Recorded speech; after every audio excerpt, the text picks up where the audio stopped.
All right, YouTube, all eyes are back on the U.S. presidential race, of course, because the FBI's investigation of Clinton wrapped up with a totally predictable outcome, let's face it, as well as Trump's somewhat predictable response, system is rigged and so forth, which is a good strategy, I suppose, since most independent voters, I would assume at this point, don't really have that great of trust in the FBI after their decision-making skills were on full display. But it's time to talk about VP possibilities again for Trump. I wanted to reanalyze things because, of course, the political situation is not the same as it was many weeks ago when I first covered this. I think Ben Carson has basically been struck off the list. I know people talk about the VP shortlist, but I'm not sure that the media is entirely clear who's on the shortlist. I think that Trump, with his sort of grand strategy, is less likely than most candidates to go with the safe choice or the sort of flair-filled maverick, sort of pull a McCain. Of course, McCain was old and boring, so he chose a young, very dynamic individual. It didn't quite work out, though, because that young, dynamic individual was also chronically insane. Trump, thankfully, has perhaps a better crop of people to choose from.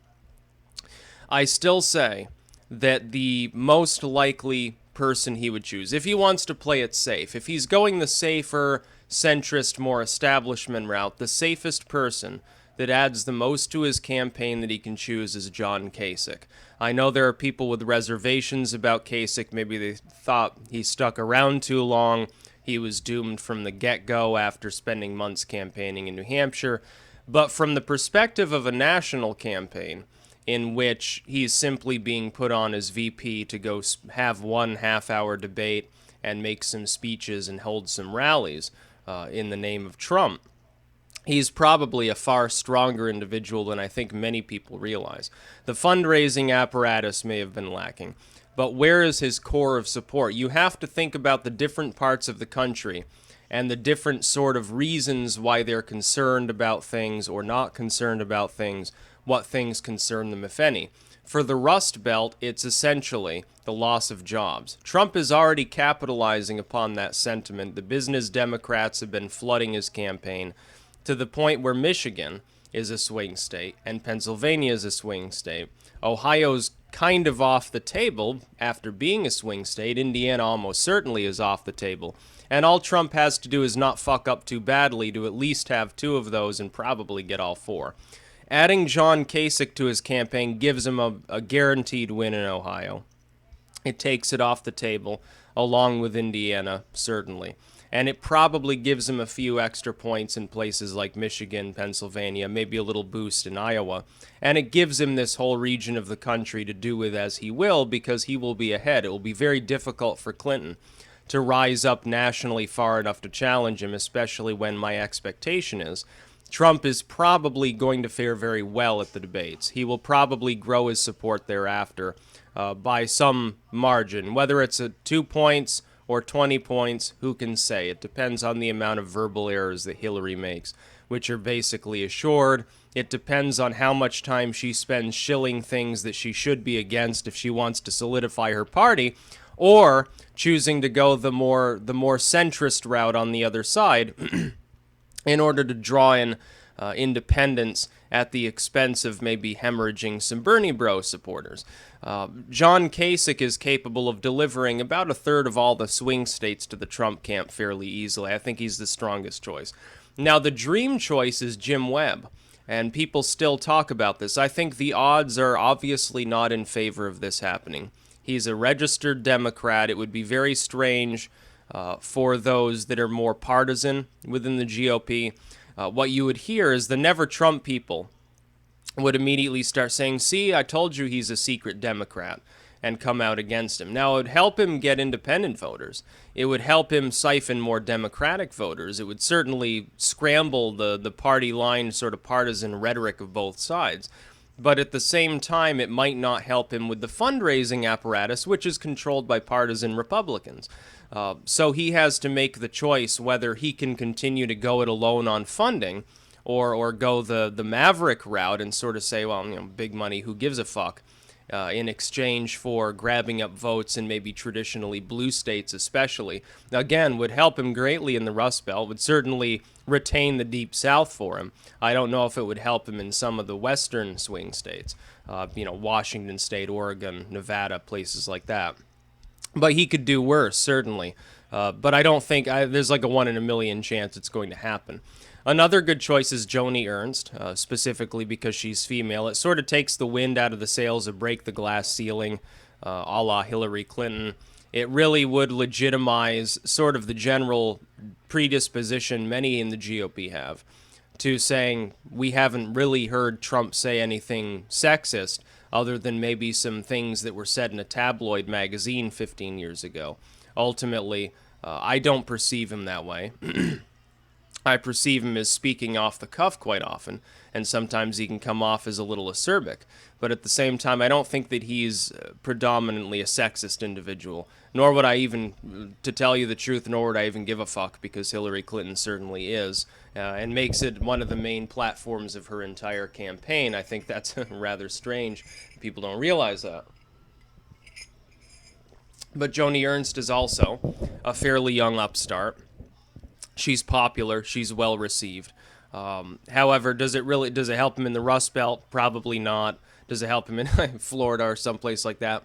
I'm not seeing that it brings him a great benefit other than taking one of Hillary Clinton's main selling points off the table, which certainly helps if he does well in the debates. If he doesn't, if I'm surprised to see, actually Hillary Clinton trounced him, then choosing somebody like that really will probably hurt his campaign. Another good choice, a really good choice that unfortunately I still think is very, very, very unlikely, like almost as unlikely as Jim Webb, is Rand Paul.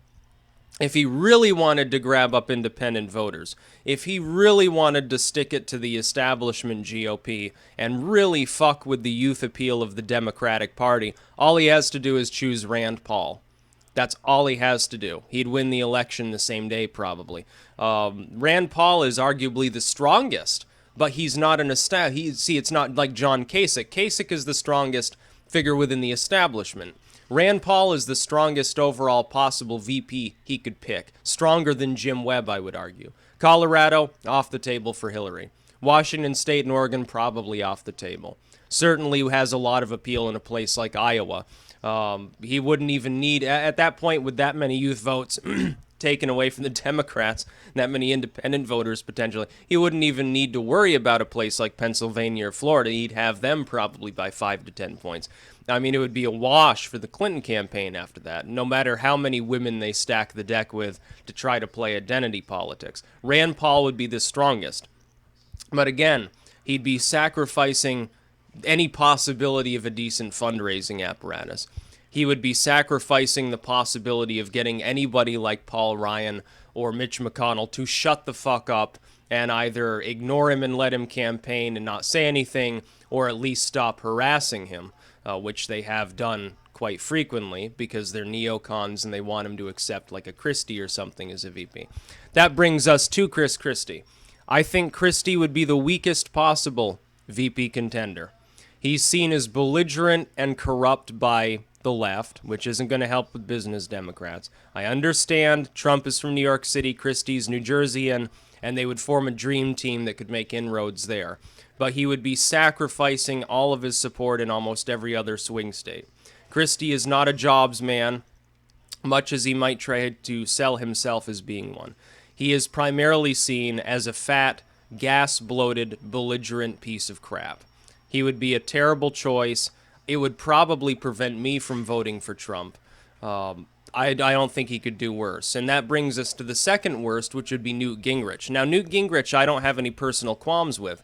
But what's he best known for? He's just the anti-Clinton. And he failed to destroy them the first time around.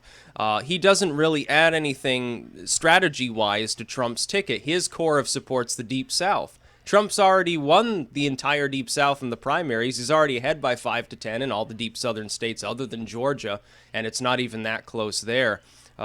He doesn't have a problem with the sort of areas where Newt Gingrich's selling points really work. That brings us to Porker and some of these others. I think at the end of the day, most Americans simply don't know enough about these people for them to have any significant impact on the race. Maybe good people, maybe not so good strategy-wise. Maybe they deliver a really soaring speech and do really well, but maybe they just fall flat. The media says, oh, well, Trump chooses relative unknown that's only famous because they campaigned with Trump a couple times. And it doesn't do anything. It doesn't move the metrics of the race. Marco Rubio, I will say, after Kasich, is probably the best establishment pick. You may not think so. I know a lot of Trump fans are like, oh, little Marco Roboto, what a horrible person he was. Haha, he lost in his home state.